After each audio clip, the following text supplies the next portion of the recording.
My name's Tom de Pelet, and I actually used to be a lawyer, and I worked in the Energy, Transport and Infrastructure department at Ashurst in London.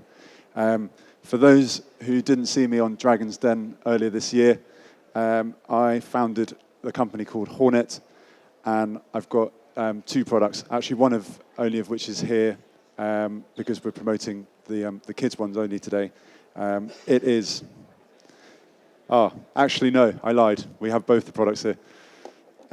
So the first one is a product, it's got lights, and it's got 25 sound effects as well. And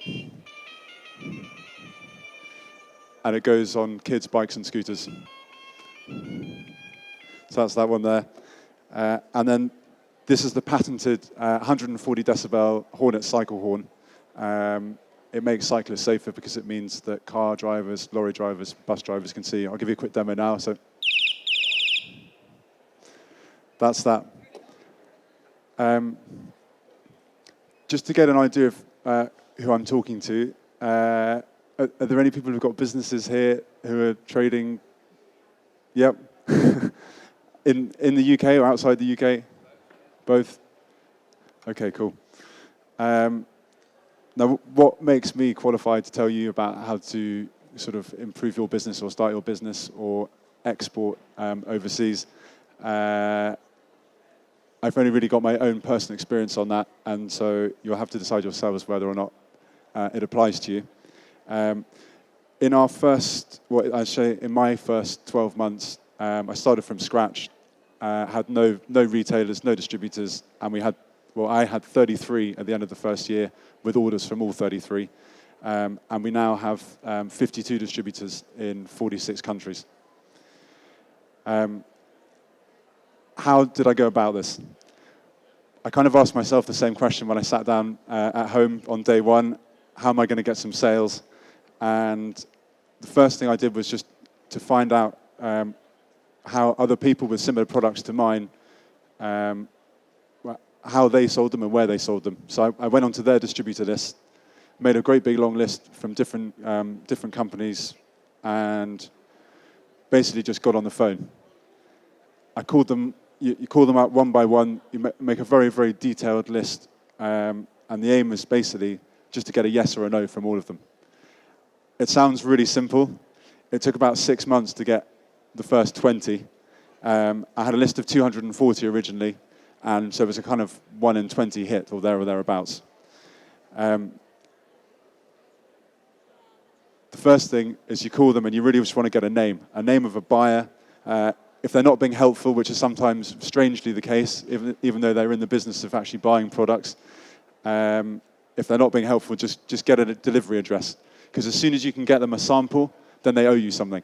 And you've got business calling them up. And it's all about feeling like you've got business calling these guys, just to get them to just look at your product, try it, and then obviously they can make a decision on whether they're going to use it or not, and want to sell it.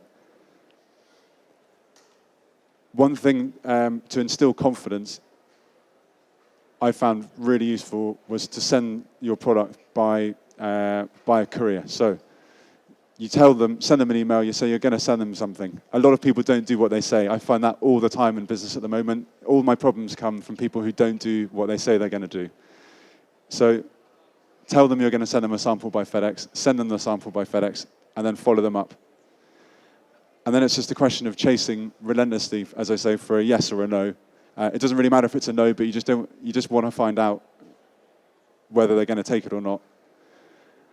And when you're chasing people in Russia or Kazakhstan or in Serbia, as I found myself doing in the early days, it can be quite tricky. They don't speak very good English. They're never in, but you just keep going until you can change them from a red to a green, or you just cross them off the list if they don't want it. I found that I was in touch with far more distributors doing it this way than I would have been if I'd basically gone to a trade show and just sat there and hoped that they walked past. As I say, I contacted and sent samples to 240 distributors. It's quite an investment, but it's nothing like the investment that it takes if you go to, say, 10 trade shows over the year. With each one, particularly if they're international, they're going to cost you between sort of £5,000 and £10,000 each. And if you think how many samples you can send for that kind of money, I think, certainly for me, it worked out a lot better sending them samples that way. And you also get them at a time when they've got time to look at it, rather than a trade show, everyone seems frantically busy and doesn't really have time to sort of have new conversations. And you just get them in their office when they've got time. The next thing I was asked to talk about was is basically how to build the relationships with the distributors. I think my biggest tip on this, there's an amazing book out there. It's called How to Win Friends and Influence People by Dale Carnegie.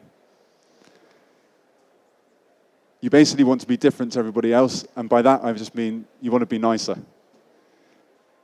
I'm terrible with names, but one of the things he says, and I'm still trying to do it now, is just never underestimate the power of calling someone by their name. And it's amazing the difference it makes if you can just, like, as I say, be different to other people. Remember the small things. Another thing I found is, which I actually did when I was doing it, which may be why I had some good success, is smile when you're on the phone. They can't see you're smiling, but it makes a massive difference if you're smiling. And if you walk around and you're on the phone and you're smiling, you look confident even though they can't see you. You sound confident, and I'm sure that comes across, and they're just going to get the impression that you're serious. Another big tip is that you want to be, and this again comes from the book. This isn't just from me. Someone much more important said this than me. Is be genuinely interested in the person you're selling to. Forget about selling. The selling's kind of out the door. You want to find out stuff about the person you're speaking to that means you can relate to them. And when you're recording this in your great big spreadsheet, just any sort of snippet about whether they've just been on a holiday, whether they've got kids, whatever it may be, find a little thing out about them. I even had a little column which stated the sort of friendliness when I was speaking to them. So in 2 weeks' time, when you've kind of forgotten what they were like, you know when you phone back when you're going to get an angry person who's got no time at all, or whether you've got a really happy, friendly person and you know quite a lot about their family already, and you can then ask them about that. That definitely made a difference when you phone up, because they're much happier to take your call. So the next thing is traveling to meet the distributors, either new ones or ones you've already got. As I've already said, travel and trade shows are expensive things to go to. They're pretty stressful as well, particularly when you've invested £5,000 or £10,000 and you're probably going to be in a sort of back end of the hall somewhere where no one's ever going to come. It's not to say don't do them, but in the beginning, on a limited budget, it may well not be the best option. And as I said again before, just think how many samples you can send with all the money you've invested into a trade show stand. Just to give one example, I tried for 2 years to get my adults horn, to start off with, this one here, into the biggest US cycle distributor called QBP, or Quality Bicycle Product.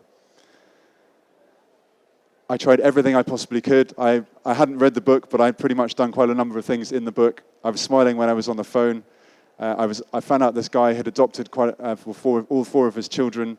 I had long chats with the guy, but nothing really seemed to be working. And that's when I basically thought that the only way I was actually going to get my product into what I thought was probably my most important customer was just going to go meet this guy. So I just got on a plane and I went to the biggest US bike show that there is, called Interbike, and just asked for a 15-minute meeting.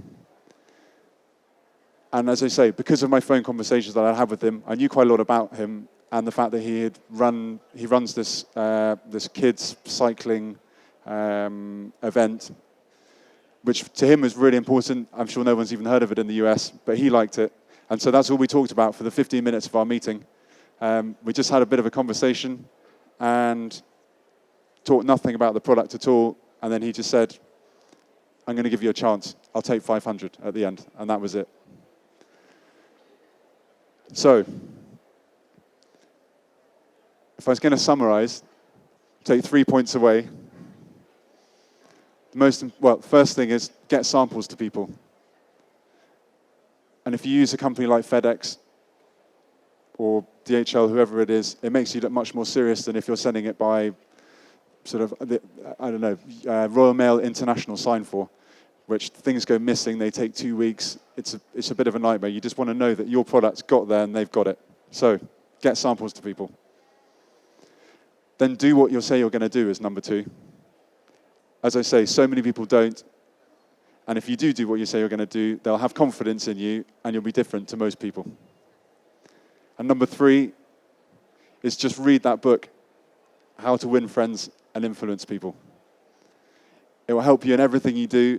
It helps you with your customers. It will help you with your employees and getting the most out of them that you can. It'll even help you with your family and friends.